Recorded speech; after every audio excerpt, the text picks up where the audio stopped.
Une séparation, un divorce, c'est difficile pour les parents, pour les enfants, honnêtement pour toute la structure familiale. C'est encore pire quand il y a de la violence conjugale et de l'aliénation parentale.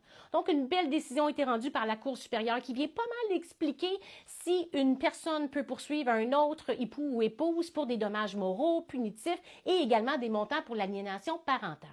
Donc, il s'agit d'une dame qui poursuit effectivement son ex-mari où on parle du partage du patrimoine familial. Mais ce n'est pas ça l'important dans cette décision-là qu'on va vous montrer. C'est plutôt les montants de dommages moraux, punitifs et d'aliénation parentale qui ont été donnés.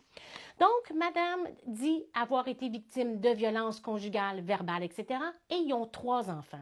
Un enfant a de la violence physique un peu plus que les autres parce que c'est l'enfant unique de monsieur. La mère n'est pas la mère naturelle de cet enfant-là. Mais avec le mari, elle en a 2. Donc, on parle d'un couple et 3 enfants. Donc, les 3 enfants, au départ, disent qu'un des enfants est vraiment victime d'abus physiques, les 2 autres un peu aussi, mais à moindre degré. À travers tout ça, ils ont une garde partagée, le père abuse, fait dire que la mère fait des procédures et il y a du lavage de cerveau qui se fait.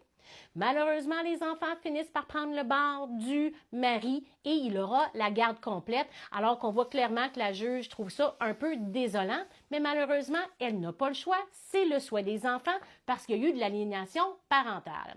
Donc, à cause de la violence conjugale, madame a demandé une somme forfaitaire de 100 000 $ à titre de dommages moraux, mais elle a eu que 10 000 $. Et donc, dans plusieurs paragraphes de la décision, on va faire un tour de la jurisprudence qui explique c'est quoi les montants environ qui sont donnés. Donc, on parle des fois de 75 000.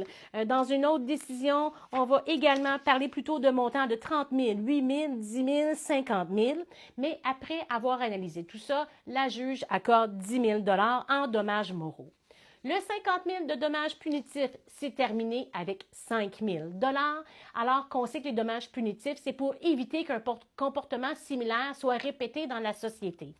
Et finalement, l'aliénation parentale, on lui a accordé une somme de 10 000 $ parce que le père a tellement monté les enfants contre la mère qu'elle n'a plus de relation avec ses enfants.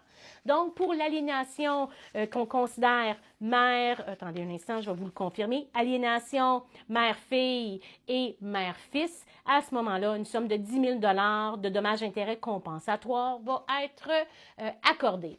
Donc, malgré qu'il y avait des gros montants en jeu, on comprend qu'il y a eu 25 000 $ qui a été donné pour tout ce qui est dommages moraux, punitifs et l'aliénation parentale. Donc, si vous êtes dans une procédure de divorce et il y a de l'abus, vous pouvez demander ces montants-là supplémentaires au partage du patrimoine familial.